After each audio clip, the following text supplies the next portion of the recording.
మీ అందరికీ నా వందనాలు. సామెతల గ్రంథము 19వ అధ్యాయము 11వ వచనం చదువుకుందాం.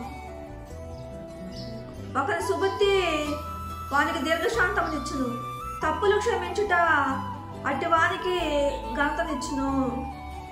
దేవుడు ఎక్కడ ఏమంటున్నట్టే మనలోని క్షమించే మనసు ఉండాలి అని చెప్తున్న దేవుడు. క్షమించే గుణం మనలోని ఉంటే మనం ఆస్వాదించబడే వారంగా ఉంటాము అంటున్న దేవుడు. క్షమించే గుణం మనలోని ఉన్నప్పుడు మన పాపాలు క్షమించబడతాయి అంటున్న దేవుడు. ఇతరుల పాపాలను మనం క్షమించలేకపోతే మన పాపాలు కూడా క్షమించబడవు అంటున్న దేవుడు. అందుకే దేవుడు అంటున్నాడు మనలోని ఇతరుల పాపాలను క్షమించే మనసు మనలోని ఉండాలి అని చెప్తున్న దేవుడు. మనలోని కోపం, కక్షలు, పగలు తీర్చుకునే మనసు, ఇతరుల మీద ద్వేషాన్ని పెట్టుకునే వారంగా ఉంటే మనం ఇతరుల పాపాలను క్షమించలేము. మనలోని దీర్ఘశాంతం ఉన్నప్పుడు ఇతరులకు ప్రేమ, ఆప్యాయత, అనురాగము, మంచితనము, మనలోని ఓర్పు, సహనము మనలోని ఉన్నట్లయితే ఇతరుల పాపాలను క్షమించగలుగుతాము. మనలోని కక్షలు తీర్చుకునే మనసు, పగలు తీర్చుకునే మనసు, ద్వేషాలు పెట్టుకునే మనసు, కోపాలు పెట్టుకునే మనసు మనలోని ఉన్నట్లయితే ఇతరుల పాపాలను క్షమించలేము అంటున్న దేవుడు. అందుకే మనం ఇతరుల పాపాలను క్షమించే మనసు మనలో ఉన్నప్పుడు దేవుడు మన పాపాలను కూడా క్షమించేవాడిగా ఉండడం. ఇతరుల పాపాలను మనం క్షమించకుండా ఉండేవారంగా ఉంటే, కక్షలు తీర్చుకునే వారంగా ఉంటే, పగలు తీర్చుకునే వారంగా ఉంటే, ద్వేషాలు పెట్టుకునే వారంగా ఉంటే, కోపాలు పెట్టుకునే వారంగా ఉంటే, ఓర్పు సహనం లేకుండా మనం ఉండేవారంగా ఉంటే ఇతరుల పాపాలను క్షమించలేము. ఇతరుల పాపాలు మనం క్షమించట్లేదు కాబట్టి దేవుడు కూడా మన పాపాలను క్షమించడంట. మనకి మంచి మనసు ఉన్నప్పుడు మనలోని ప్రేమ, ఆప్యాయత, అనురాగము, సమస్తమైన మంచిదనము మనలోని ఉన్నప్పుడు కక్షలు తీర్చుకునే మనసు, పగలు తీర్చుకునే మనసు, ద్వేషాలు పెట్టుకునే మనసు, కోపాలు, ఎలాంటి చెడు లక్షణాలు లేకుండా మనలోని ఉన్నప్పుడు ఇతరుల పాపాలను క్షమించగలుగుతూ అంటున్న దేవుడు. ఇతరుల పాపాలను మనం క్షమించే వారంగా ఉంటామంటున్న దేవుడు. మనలో ఓర్పు సహనం మనలో ఉన్నప్పుడు ఇతరుల పాపాలను క్షమించగలుగుతాం. మనలో ఓర్పు సహనం లేకపోతే, ప్రేమ, ఆప్యాయత, అనురాగం లేకపోతే, మంచితనం లేకపోతే ఇతరుల మీద కక్షలు తీర్చుకునే వారంగా ఉంటాం, పగలు తీర్చుకునే వారంగా ఉంటాం, కోపాలు పెట్టుకునే వారంగా ఉంటాం, ఇతరులని ద్వేషించే వారంగా ఉంటాం, ఇతరులని ఏ మాట పడితే ఆ మాట అనే వారంగా ఉంటాం, ఇతరులను కొట్టే వారంగా ఉంటాం, ఇతరులను తిట్టే వారంగా ఉంటాం, ఇతరులని చంపే వారంగా ఉంటాం. అలా జీవించే వారంగా ఉంటే ఇతరుల పాపాలను మనం క్షమించట్లేదు అని అర్థం.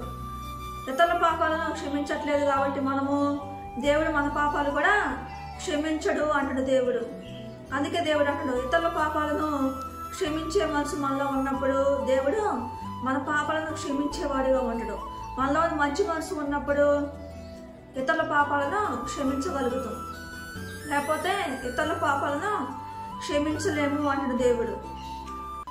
అందుకే దేవుడు అంటున్నాడు మత్తయి సువార్త 6వ అధ్యాయము 15వ వచనం చదువుకుందాం. మీరు మనుషుల అపరాధములను క్షమింపకపోయిన యెడల మీ తండ్రియు మీ అపరాధములను క్షమింపడు. దేవుడు ఇక్కడ ఏమంటున్నాడు ఇతరుల పాపాలను క్షమించే మనసు మనకి ఉండాలి అని చెప్తున్న దేవుడు. ఇతరుల పాపాలను క్షమించే గుణం మనలోనే ఉన్నట్లయితే దేవుడు మన పాపాలను కూడా క్షమిస్తాడంట. ఇతరుల పాపాలను క్షమించలేకుండా మనం ఉండేవారంగా ఉంటే దేవుడు మన పాపాలను క్షమించడంట. కొంతమంది ఎవరైనా ఏదైనా మనల్ని మాటల చేత పెట్టినా కానీ, దుఃఖ పెట్టినా కానీ, కష్టపెట్టినా కానీ, గాయపెట్టినా కానీ, మనల్ని హెచ్చరిహేళన చేసినా కానీ, మనల్ని కొట్టినా కానీ, తిట్టినా కానీ, ఎవరైనా మనకు కీడు చేసినా కానీ, హాని చేసినా కానీ ఎమ్మటే వారి మీద కక్షలు తీర్చుకునే వారంగా ఉంటాం, పగలు తీర్చుకునే వారంగా ఉంటాం, వారి మీద ద్వేషాలు పెట్టుకునే వారంగా ఉంటాం, కోపాలు పెట్టుకునే వారంగా ఉంటాం, ఓర్పు సహనం లేకుండా వారిని మళ్ళా తిట్టే వారంగా ఉంటాం, కొట్టే వారంగా ఉంటాం, ఏ మాట పడితే ఆ మాట అనే వారంగా ఉంటాం, కక్షలు తీర్చుకునే వారంగా ఉంటాం, పగలు తీర్చుకునే వారంగా ఉంటాం, ద్వేషాలు పెట్టుకునే వారంగా ఉంటాం, కోపాలు పెట్టుకునే వారంగా ఉంటాం. అలా ఉండే వారంగా ఉంటే మనము ఇతరుల పాపాలను క్షమించట్లేదు అని అర్థం. ఇతరుల పాపాలను మనం క్షమించట్లేదు కాబట్టి దేవుడు మన పాపాలను కూడా క్షమించడు అంట.